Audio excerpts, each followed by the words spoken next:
Ladies and gentlemen, welcome to the Rogers Kakasungura YouTube channel.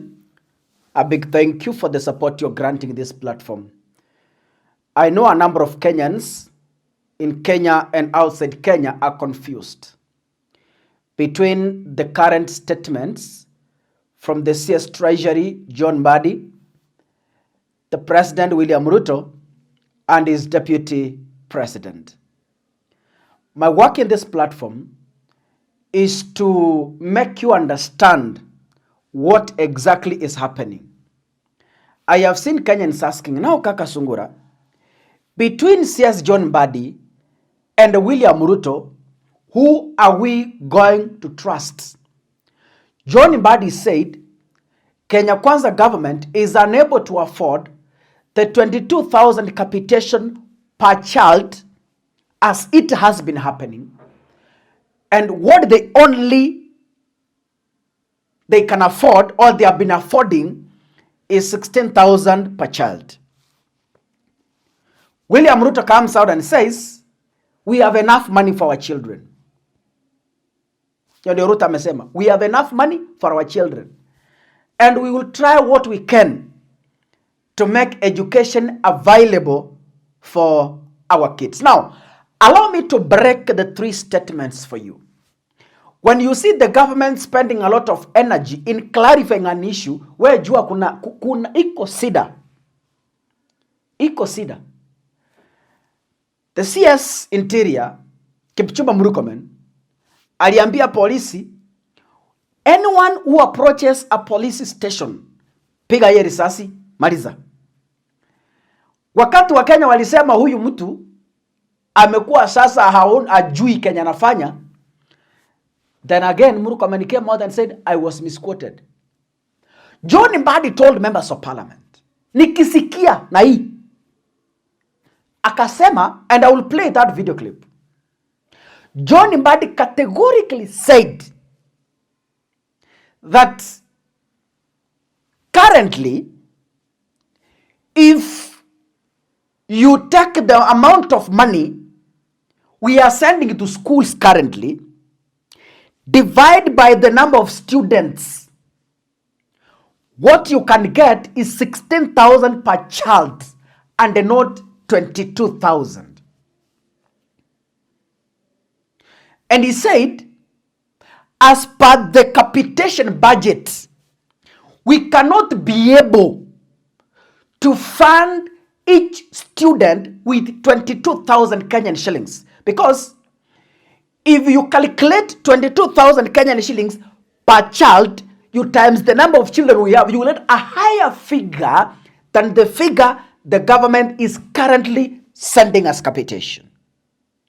But John Mbadi said, if you take the capitation, divide by the number of students, the figure you get is 16,000.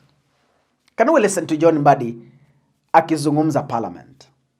If you look at the total budget for the year and you divide by the number of students we have in this country, instead of 22,000, we are funding up to about 16,900 shillings. If we work with 22,000 per child for senior secondary school and the 15,000 per child for the junior secondary school, and we work with 1,400 plus per child for free primary education, you will get higher figures than what is in the budget.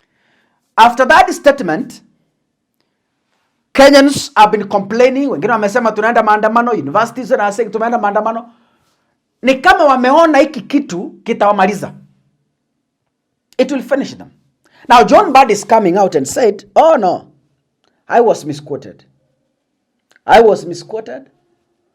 What I meant is, we tell schools we are sending 22,000, but they really we send 16,000. So I'm sorry, I was misquoted, and this is what I said. Can we listen to John Mbadi? We have been under budgeting for capitation to schools. That is why you hear principals saying that they have not received money, but the government is saying we have released all the money.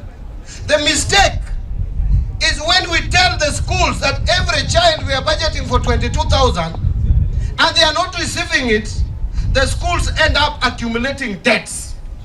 Therefore, we need to be candid and say that yes, we want to budget for 22,000 per child, but we have not been having that in the budget. Now,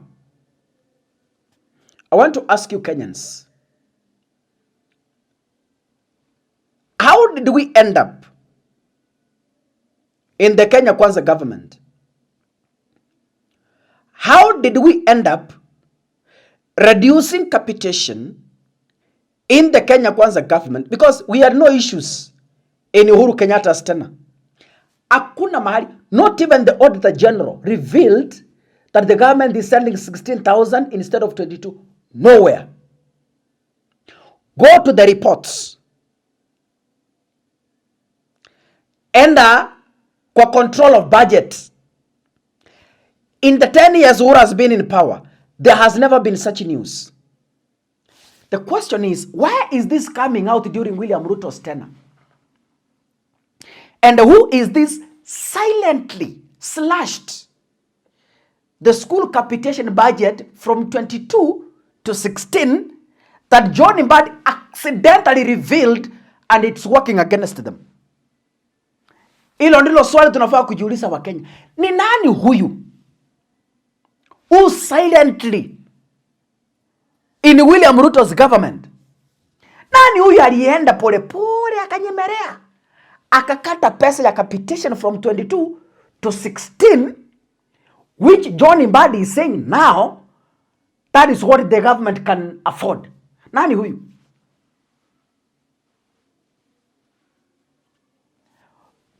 Kenya Kwanza isiwadanganye. They are the culprits. Because wameona hii kitu is escalating, they are now trying to amend. Kwa sababu wameona it's working against them. Now they are trying to cover up by saying, we were misquoted. We were misquoted. Can we listen what William Ruto said? Ile program ya masomo ya watoto wetu, the program of universal free primary and secondary education, inaendelea katika taifa letu la Kenya. Ndio sababu tumeajiri walimu zaidi. Ndio sababu tumejenga madarasa 23,000. Tumeajiri walimu 76,000. Tutaajiri walimu wengine tuhakikisha kwamba program ya universal free primary and secondary education inasonga mbele. According to me as a political analyst and a political commentator, I can authoritatively say that nobody was misquoted. John Mbadi was not misquoted. The media is very correct by saying the government cannot afford the 22,000 capitation to schools. It's true. John Mbadi said it. Alisema what we can currently afford is 16,000. So how is that the misquotation? How does that amount to a misquotation? Like, it's a simple understanding. Hata wewe umeelewa. I have played for you both clips. So where is the misunderstanding? What William Ruto and John Mbadi should tell us, who is this criminal who silently went to capitation budget and slashed 5,000? Ni nani huyu? Tuambiwe ni nani, we work on him.